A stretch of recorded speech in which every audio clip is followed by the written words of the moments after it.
Very good evening, colleagues. The time is 6:30.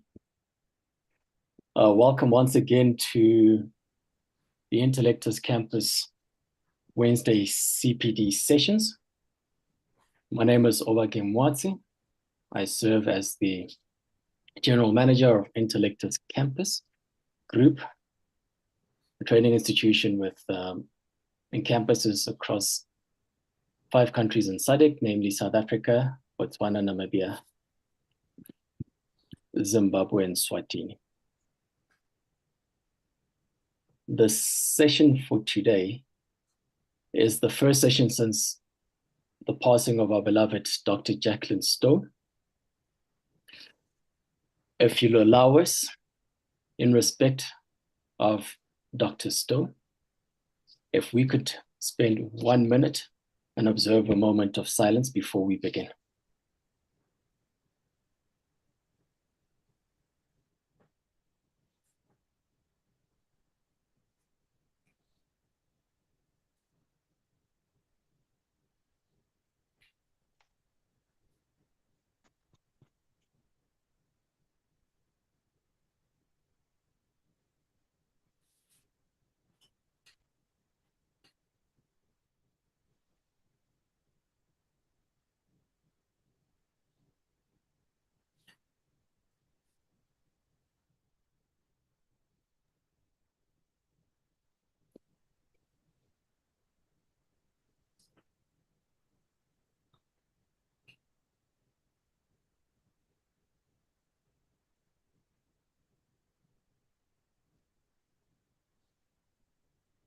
Thank you very much, colleagues. From an Intellectus campus perspective, in the spirit and support of the work that has been carried out by Dr. Jacqueline Stone, we will continue to run these sessions and continue to welcome yourselves, additional invitees that come in, and any friends that you may send the link to. Very good evening, colleagues. So before we start, if I can just get into a couple of housekeeping requirements is, colleagues, if you can please remain muted throughout the session. You're welcome to raise your hands to be recognized if you wish to make a comment or query. You're also welcome to use the chat platform if you wish to make a comment or query. The intention for these sessions is largely interactive, wherein you'll have an opportunity either during the course of the session or at the end of the session to be able to interact with our keynote speaker. Now, in reflection and commemoration of Breast Cancer Month, this evening we have the pleasure of welcoming Dr. Celestine Magdang to lead a session titled Breast Cancer Control Strategies for Sub-Saharan Africa. Dr. Celestine Magdang is highly experienced general surgeon and senior lecturer with over 25 years in surgery and medical education. He holds an MBBS degree and postgraduate diploma in anesthesia from the University of Ibadan, an MMed in surgery from the University of Zimbabwe, a fellowship of the Royal College of Surgeons of Edinburgh, fellowships of the International College of Surgeons and of the East, Central, and Southern Africa College of Surgeons. Dr. Magdang's special interests are in surgical oncology, breast cancer, trauma surgery, palliative care, and pain management. He has served as head of emergency department at Nyangabwe Referral Hospital in Francistown, Botswana, led for National Cancer Guidelines in Botswana, lead for breast clinic, cancer, palliative care, and pain clinics in Francistown, Botswana. In all these, he contributed to the development of cancer control strategies in sub-Saharan Africa as a WHO IAEA lead team member. He has been a team member of the WHO IAEA National Cancer Plans for Botswana, Namibia, and Swatini. In addition, Dr. Magdang has served as the head of Department of Surgery at the University of Namibia, and he is currently the Assistant Secretary General of the College of Surgeons of East, Central, and Southern Africa, where he plays a key role in advancing surgical education and training across the sub-region. A very good evening, Dr. Mbangta. Welcome. Thank you, Obakeng. Thank you, ladies and gentlemen. Yeah, it's rather unfortunate that we're having this talk when Jackie had passed on. Well, he will remain forever in our memory. Also, we are in the twilight days of the month of breast cancer awareness, but it does not mean that we stop breast cancer awareness, because as we will discover, we still have a lot to do in order to fight this pandemic.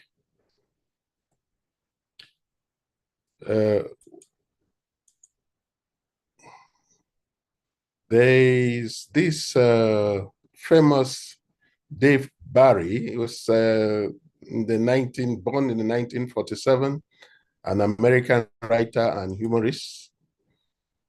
He said, scientists now believe that the primary biological function of the female breast is to make men simple-minded. On that note, we now cherish what is happening with breast cancer in sub-Saharan Africa. So the presentation will be an introduction, global breast cancer burden, breast cancer in the sub-Saharan African region, the horizons or the way forward, global breast cancer initiative, and the WHO package for breast cancer. Well, in the Edwin Smith surgical papyrus, which was between 3000 and 2500 BC, that is when the first breast cancer was documented. And incidentally, this was in a man. And today, breast cancer is arguably the most frequent female cancer in sub-Saharan Africa. In other countries of sub-Saharan Africa, has been the cervical cancer is coming up and down, and the mortality rates for this disease is highest in sub-Saharan Africa compared to the global trend. However, in sub-Saharan Africa, the incidence is lowest. We have the highest mortality rate, but we have this lowest incidence. And most of our advanced breast cancers in sub-Saharan Africa is seen in between the 25 years of age and 40 years of age. And if some of you who have been looking at when people start in the West, when they start doing screening for breast cancer, mammographic screening, this is usually after our breast cancers are already advanced in our region. So screening protocols in Europe and North America cannot and will never be appropriate for sub-Saharan Africa, because when they start screening, our breast cancers are already at the advanced stage. In the world, the 2 million, about 2 million breast cancers are diagnosed every year, and the higher burden in Asia and Europe with North America. However, the mortality also for breast cancer is about 666,000.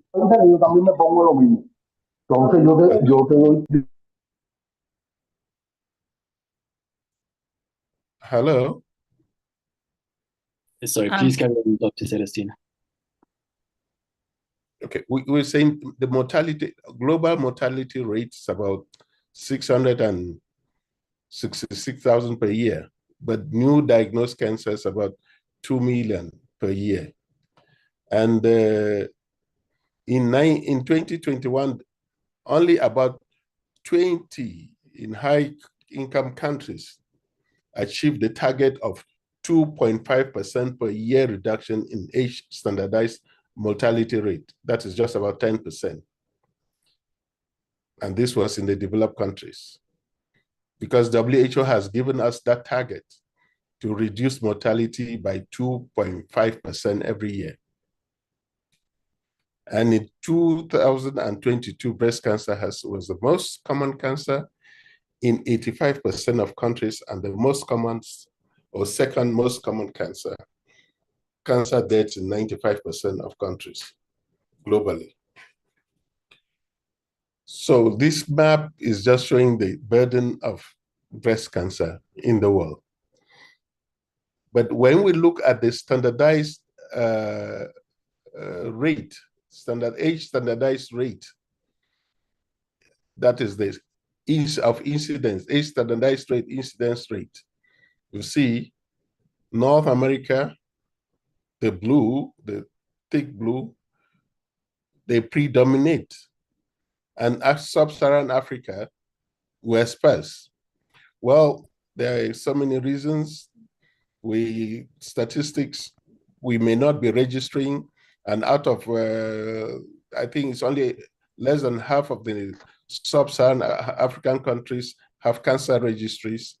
And the incidence of these increase in incidences generally ascribed to the growth in population, the aging in the population, and the increased exposure to risk factors as a result of economic growth. But when we look at the age standardized rate, the age standardized rate for mortality, we see that for age standardized rate for mortality, it is highest in sub-Saharan Africa. And in North America and Europe, it is low. Incidence is high in the West, mortality is low in the West. The incidence is low in sub-Saharan Africa, but mortality is high in sub-Saharan Africa.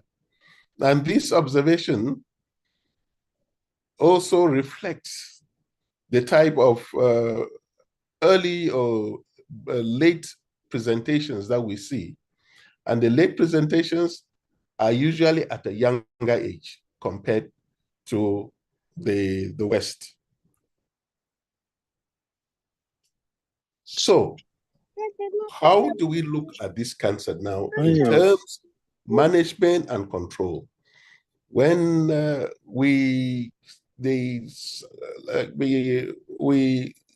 some people, when they just hear they have breast cancer, the thing is, because of the presentations we have, they assume it is a death sentence. There's a recent study that was presented at the International Psycho-Oncology Society in the last month. It was on the psychological distress, anxiety, depression, and suicidal ideation among women living with breast cancer and receiving treatment in Windhoek. In this study, 101 participants were there, and 47.5% reported mild to severe levels of psychological distress, and 32.6% reported significant levels of anxiety, and 27.7% reported depression. But look at suicidal ideation, about 13% were contemplating committing suicide. This is just the tip of the iceberg. Well, there's another study that I didn't put here from northern Nigeria, which was reported by a surgeon, where northern Nigeria is mostly Muslims. There's high rate of men divorcing their women because they develop breast cancer. So this is just a things. So we don't even know how many committed suicide after the divorce. Breast cancer is actually also reported to be a big public priority. We can see the age standardized incidence in Egypt, Ghana, Kenya, Nigeria, Rwanda, and South Africa. And well, there are so many risk factors that we all know, but however, when we see things like body mass index, we cannot really see, because body mass index for a Chinese or a Japanese is not the same body mass index to say this is obesity for a South African or a Kenyan.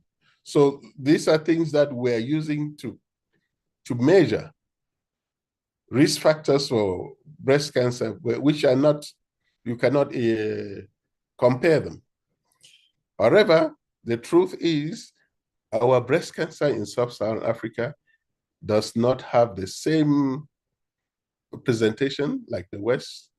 The factors leading to breast cancer in sub-Saharan Africa are not the same.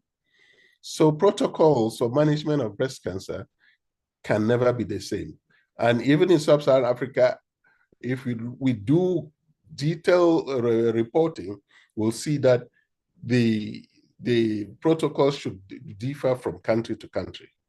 However, WHO has been helping in bringing all these things together so that we can also help, they can also help us see the trends, and from those trends, see how we can manage breast cancer in appropriate manner. What is the way forward? Well, WHO has launched the Global Breast Cancer Initiative, the GBCI, and the launch of the Global Breast Cancer Initiative implementation framework was supposed to have started last year. And the position paper on breast cancer and alcohol use to be integrated into the management of all breast cancers.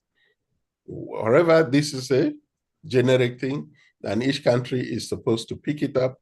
And there are factors of patient navigation policy to brief, and the WHO GBCI guidelines and norms with standards that we have to use. And these standards will be focused on regions, country adoption, national health system strengthening, and integrating this into the health system of each country. Remember, we are not saying screening should not be done. We are saying screening should be done. The question is, what type of screening is appropriate for what country? And what type of screening is appropriate for what age? So those are the things that we in sub-Saharan Africa should address, and we are addressing with the breast cancer initiative from WHO, where there are three pillars. Three pillars are provided for this in order to handle breast cancer, or they initiate control breast cancer appropriately. Pillar one is the pre-diagnostic interval, that which is early detection, and early detection means you detect breast cancer, 60% of the breast cancer at stages 1 or 2. That's pillar one. That pillar one includes screening. Pillar one includes early diagnosis. Pillar one includes the initiatives of self-breast examination, where the lump can be noticed when it's still very small, and giving a chance for cure. Then pillar two is the diagnostic intervals and the definitive diagnosis. Diagnosis, having a definitive diagnosis within 60 days of the patient having complained. 60 days may look as if it is large, but in certain African countries, so in sub-Saharan Africa countries, diagnosis interval may take months or even years. So let's not look at it and look at it as face value. Then pillar three is treatment interval, where 80% of treatment is completed without abandonment of the patient. From 80% of patients are completely treated without abandoning the patient. What does treatment here mean? Treatment means the surgery, the chemotherapy, the radiotherapy, the targeted therapies, and it includes palliative care.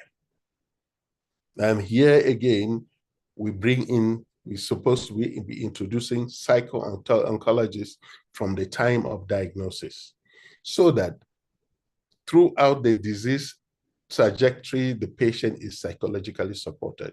Whether the patient is going to they have a palliative care, or the patient will for curative intent. And treatment interval 80%. Today we're talking of multi-modality treatment, and we're talking about teams. So it should be team, when we call the MDTs these days. So it is not a one-man show, it's not a one-department show, it is a team approach.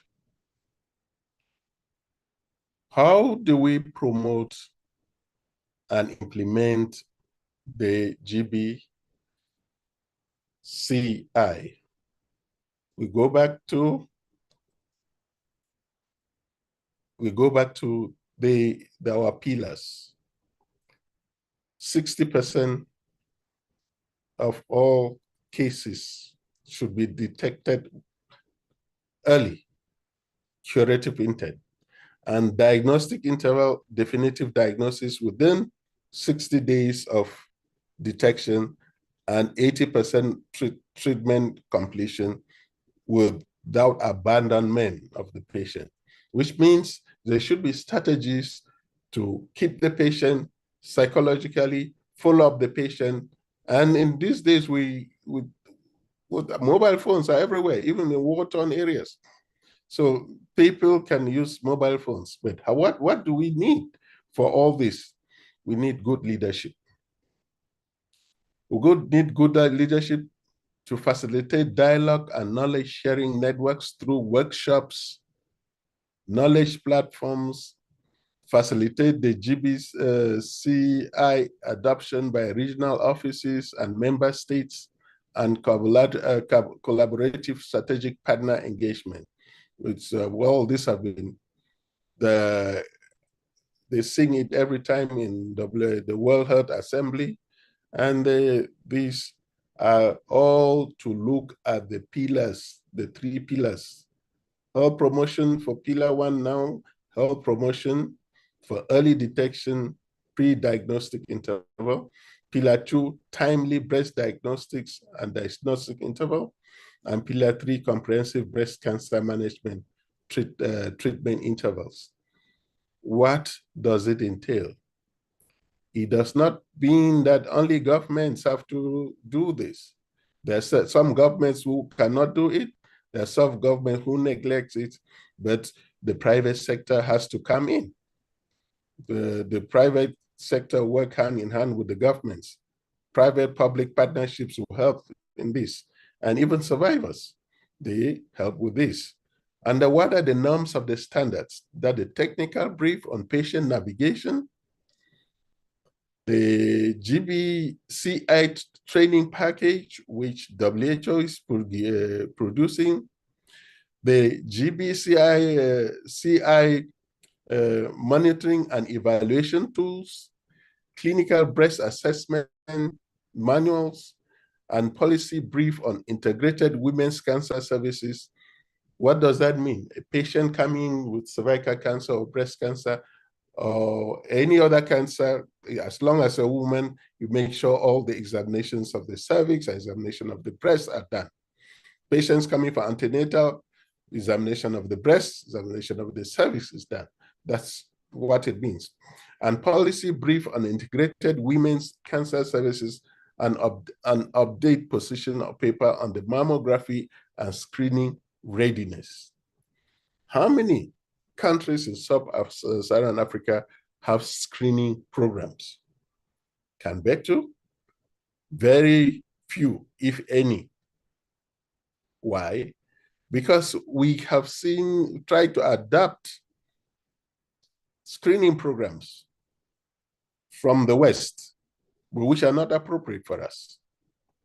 And the papers from the West will tell you, some of them came out a year ago. Oh, so self-breast examination does not alter mortality. That is very wrong. Self-breast examination should start not when the woman is already 20, 25, should start when they're in secondary school, when they're still young. And the reason is not to detect breast cancer. Self-breast examination should taught to these kids so that they know how their breast topography is, the normal breast topography. So when they do this self-breast examination, as they grow, if there's any little lump that they feel, they will easily detect it. But however, all these are measures for whether the country is economically advantaged or disadvantaged. Self-breast examination gets across. However, you can bring mammograms, can bring tomographies, can bring MRIs, but those are the basic things so that we catch these breast cancers in stage 1 and stage 2.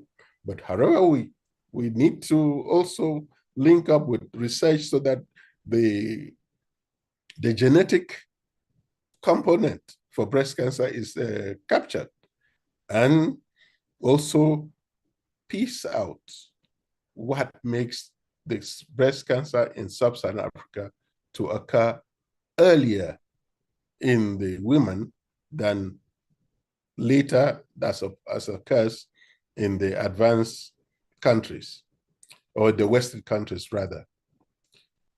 And leadership norms the acceleration of country impact, technical assistance and support to partners and countries support to establish and implement breast cancer programs and scale up adoption of the WHO PEN model. We'll talk about that one very soon. And strengthen national health systems to provide essential breast cancer services and integrate breast cancer detection and early diagnosis into the health system of the country. Well, just a recapitulation. Pillar 1, 60% of early breast cancers to be detected and achieve diagnosis at least 60% invasive breast cancers of stages 1 or 2. Pillar 2, evaluate image, tissue sampling, pathology, and all this should be completed within 60 days of detecting a lump on a woman.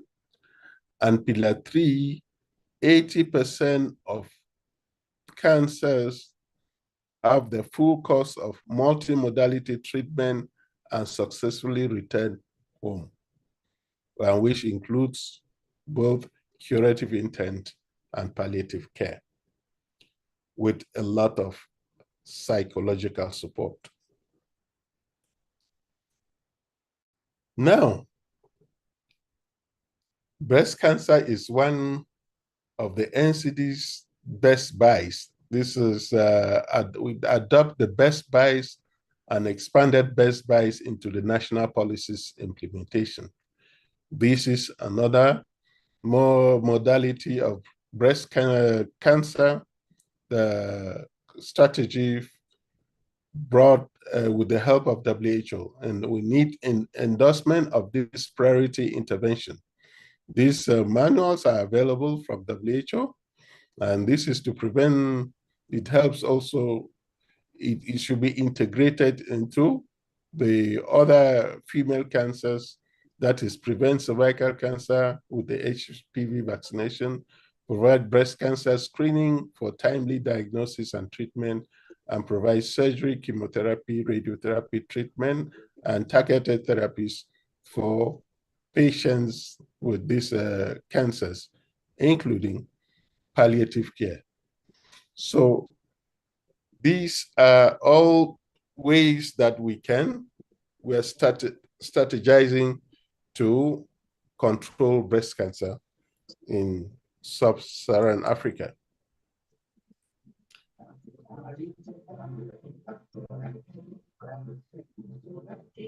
Yeah. Now we let's just look at the WHO pen or WHO packet of essential non-communicable disease interventions for primary health care. So the package, the WHO has been ruminating on this since 2002, but by 2013, they were more models that they brought out. There were six series where of WHO manuals on cancer in general, which was on planning, prevention, early detection, treatment, then palliative care. Then, okay, I've skipped the policy, the ones on policy. But WHO has been working on that now, especially for sub-Saharan Africa, where things are very different. There's a new package that has come on.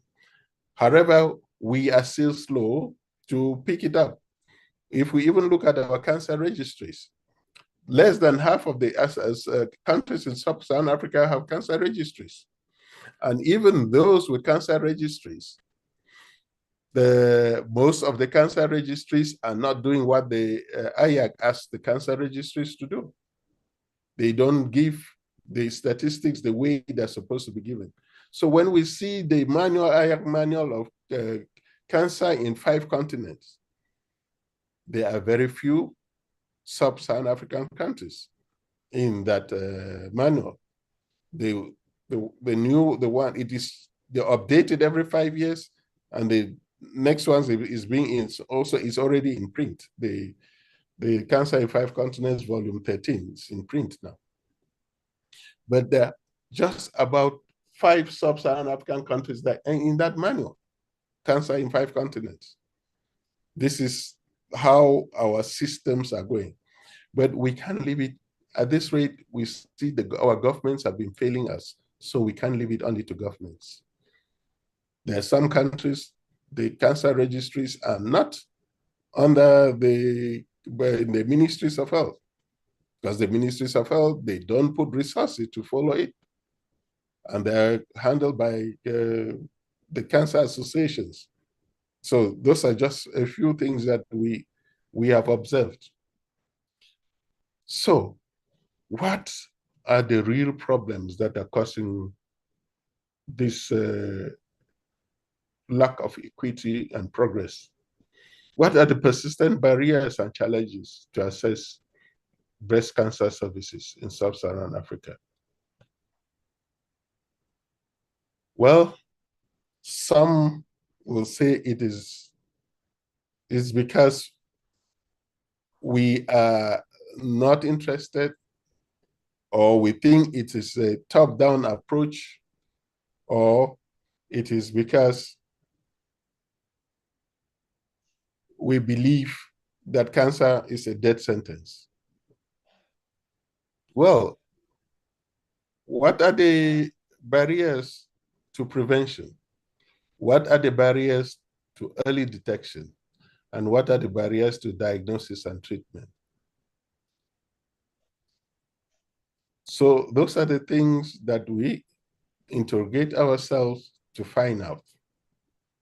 Some are because we rely much on governments. Some are because governments do not give priority to cancer of the woman.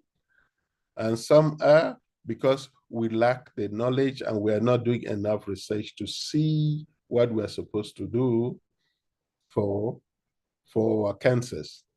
And some are because we are trying to treat cancer, breast cancer, the way the people from the West are treating, which And we have already seen that our cancers are not the same like the cancers of the West. But what we are trying to say is, and WHO is stressing, we should reduce premature mortality to by the limited inequalities. And we can do that. We can do that. We can improve screening for breast cancer, and the screening modalities should be adapted to our situation, in each country's situation. And what is screening? There is the criteria for screening. So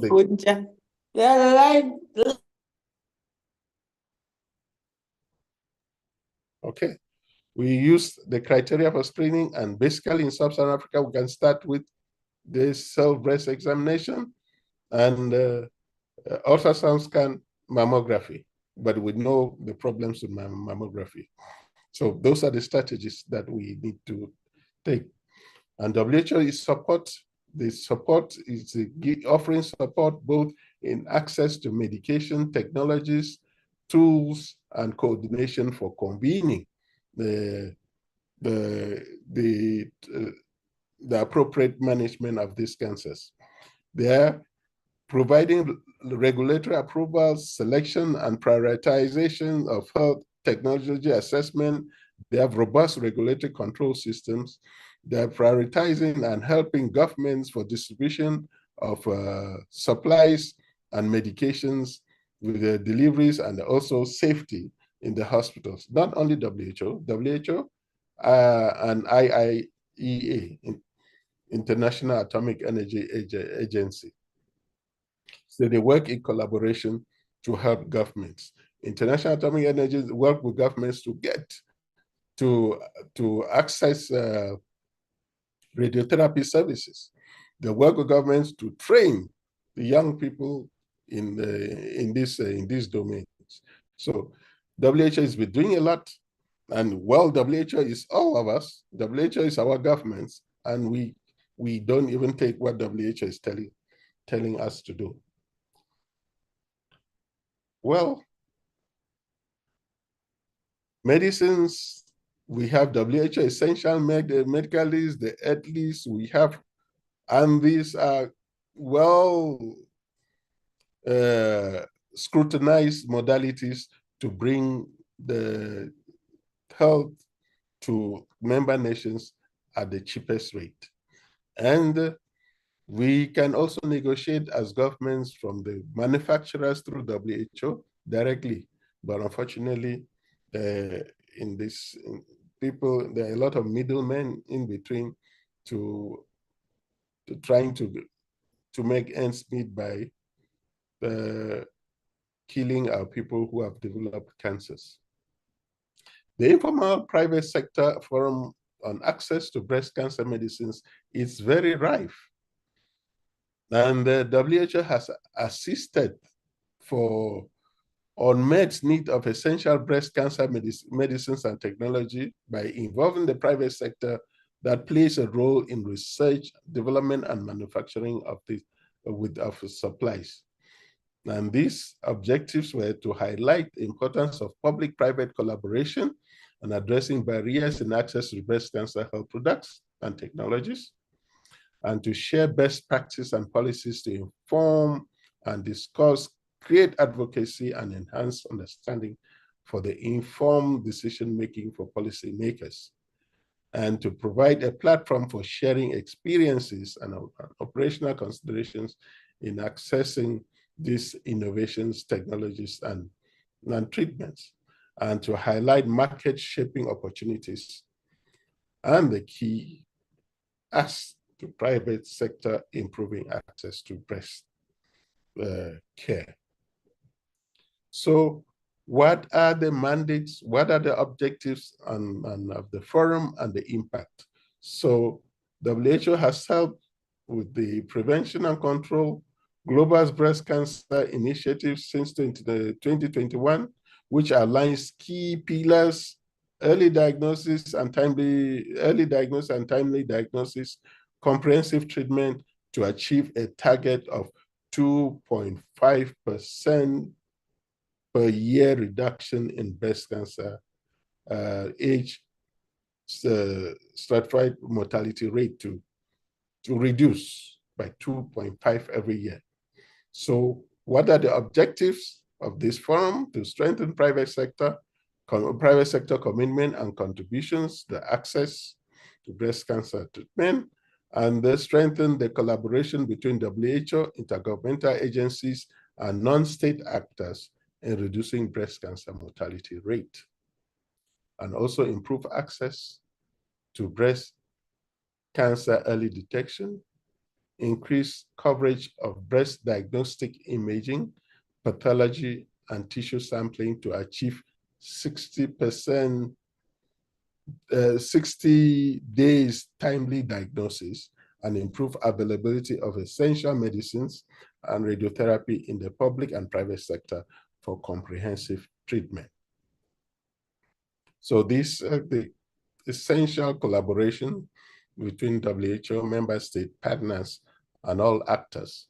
And this is these are the new strategies for the reduction of breast cancer or management or control of breast cancer in sub-Saharan Africa, with an impact of achieving 60-60-80 GBCI targets to enable reduction in breast cancer mortality among member states.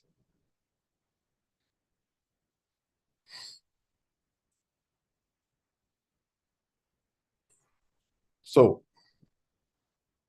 we are almost getting there, expanding the reach for global access with pricing, improving availability and transparency in the low middle income countries, improving domestic capacities, streamlining the procurement processes for breast cancer screening, diagnostics, and treatment technologies, ensuring quality assurance quality assurance of products on the market through quality, safety, performance standards, and registration through national regulatory authorities, including consideration to participate in WHO pre-qualification programs, supporting countries where the ministries of health express interest, tender responses, framework agreements, consistencies, volume guarantees, and help with local production.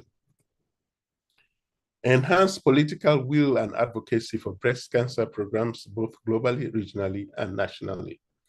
And include breast cancer in essential benefits packages, increase funding for procurement and programmatic needs for integration at primary healthcare, and provide more predictable volumes of essential medicines, technologies through accurate forecasting and quantification, and improving consumption reporting, and improve demand generation and case finding, provide subsidies and tax exemptions for essential products to facilitate access, participate in market shaping, produce pipeline analysis, market entry barriers assessments, and demand analysis and WHO qualification and utilization available. You are utilizing the available tools and catalogs provided by WHO. All this entail monitoring and evaluation for the programs. And if we don't monitor and evaluate, we won't see where we're going wrong. In summary, breast cancer on the global health agenda is an issue of health equity, gender and equality rights to health. Breast cancer has an index malignancy for improving health systems for cancer control,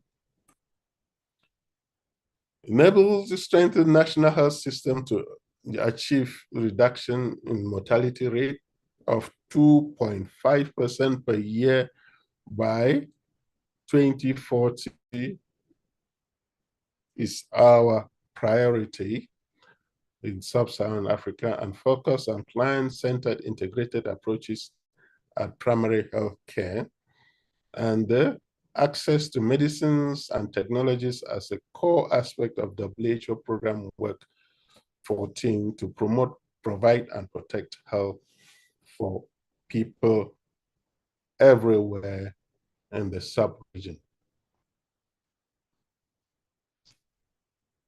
Well, at this stage, I would like to also acknowledge particularly Dr.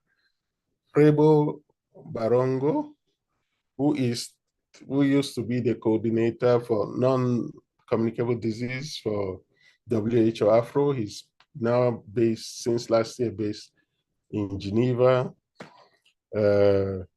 Was trying to heading the cervical cancer elimination.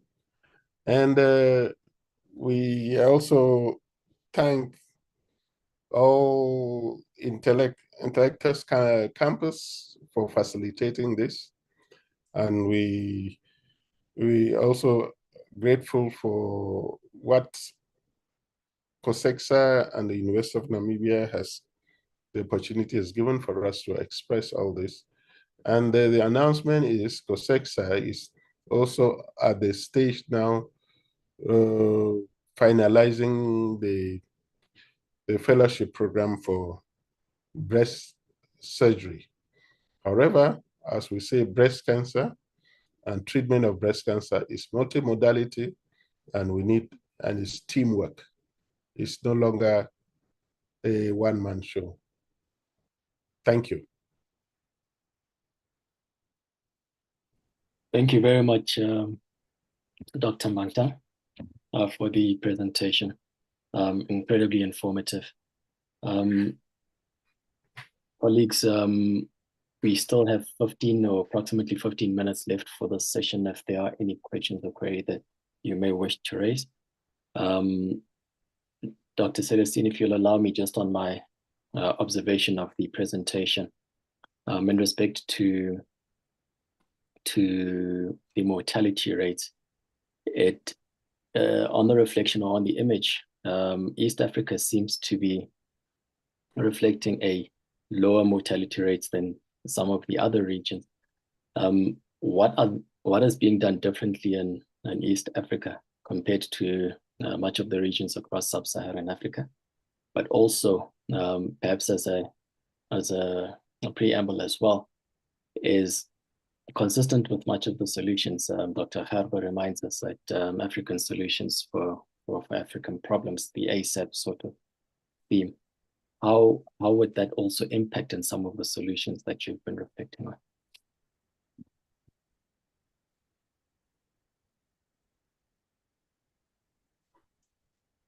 Hello? Hi, Dr. Celestine. Yes. Sure. Was that a statement or was a question? It was the first question is the mortality rates in East Africa on the image that you had. If I interpreted it correctly, East Africa has much lower mortality rate. Mm-hmm. I think it's the slide number. Yeah. Okay. No, for the Globacom statistics, because whatever mortality rates that are given there from Globacom or what has been gotten from IAC and the cancer registries. And these cancer registries, IAC is giving them the software to every country free of charge. And they're also assisting in training people to collect the data. But unfortunately, we are not doing that. Okay, the difference is, there will be differences between countries. And even in East Africa, some countries have cervical cancer as #1 cancer, #1 female cancer. And some have breast cancer as #1 female cancer. Despite that, the incidence of breast cancer, whether East Africa, West Africa, or Southern Africa, is still lower than North America and Europe. The incidence is still lower. However, the mortality in these low incidence countries is by far higher than the mortality in countries where the incidence is higher. Why there's a difference between the incidence rate, that is age stratified incidence rate in East Africa and other African countries, we won't know. We can only speculate. And the speculation will be about the low, inadequate uptake of statistics. But the common thing is it is increasing every year. The incidence rate, though low, it is increasing yearly. But others have proposed the difference in diet. The more your diet becomes westernized, the higher, it is said, the higher the incidence rate of breast cancer. But however, the triple negative breast cancer has been ascribed to areas where more of this diet is mostly carbohydrate based. So triple negatives are higher there from the research that has been done. Thank you, Doc.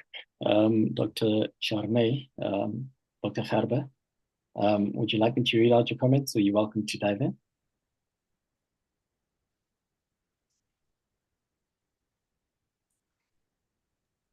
Hi, everybody. Thank you for a brilliant presentation again. I appreciate it. Can you hear me? Loud and clear. I can hear you. I'd just like to hear, there have been a few studies now recently confirming that mammography is actually increasing your risk for breast cancer. Is this true? Should we be concerned, or is this just fear-mongering? Thank you.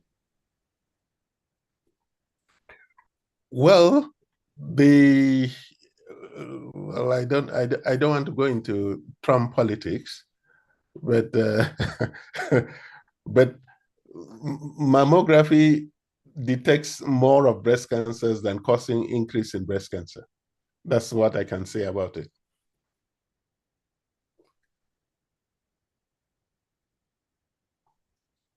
There's no proof that mammography causes breast cancer.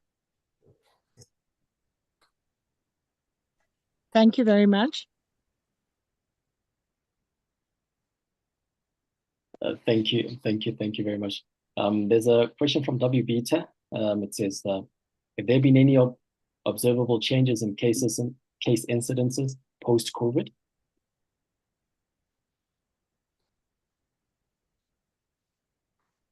Well, I have not seen any report of increase in cancers post-COVID. I haven't come across any study like that. But I can pass it through Jenny Edge and Kobash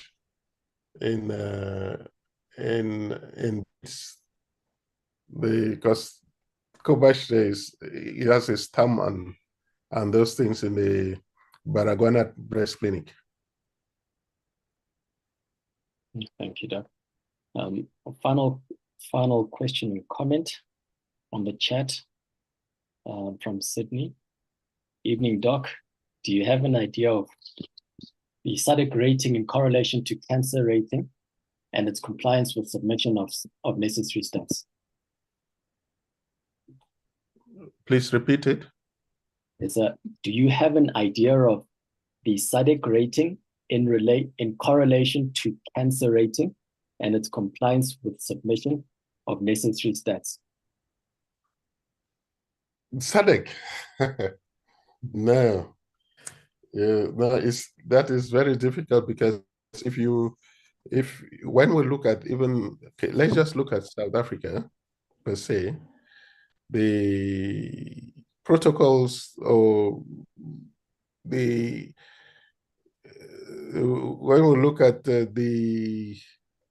say Joburg area, Cape Town area, then we look at the Eastern Cape. Even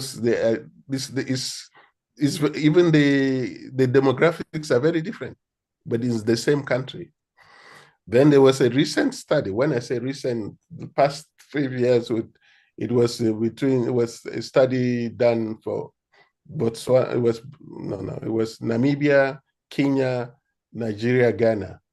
The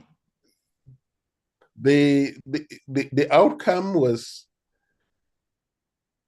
that we can always do better with the simple things that we have. And we are not doing as much as we are supposed to do. Granted, in Namibia, Cancer Association of Namibia has taken the lead in starting multidisciplinary teams on managing, discussing breast cancer, but it's still limping. No, SADC per se is far behind the 2.5% reduction, yearly reduction in breast cancer mortality. Dr. Celestine, thank you very much for that. Just want to acknowledge the last two comments. One from Spusiso Mbambela, noting mammography will not increase in incidences of breast cancer unless a patient is exposed to frequent mammograms. And then the last comment from Dr. Faber, there's been a surge in all cancers and excess deaths worldwide, even in younger persons. This can be attributed to one common denominator worldwide. Thank you for the amazing platform. There we go. I think that's the last two of our comments in the chat section. And I don't see any hands raised at this juncture. Yeah. Dr. Celestine, allow me to thank you. Thank you for leading the session. It's been a privilege for us to have you and to host you.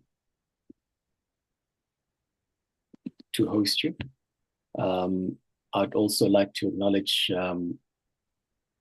all of our colleagues that have made the time to come to the session. I see there is appreciation on the chat as well for that, for your having led the session.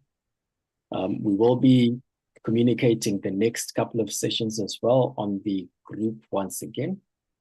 We are nearing the end of the year, so we have a few more sessions left for the remainder of the year.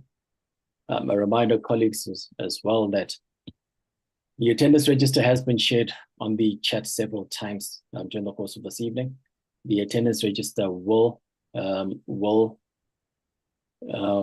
be stopped at 7:30 sharp, at 19:30 hours. You will not be able to complete your details after that. So if you can, please ensure that you complete your details before that time.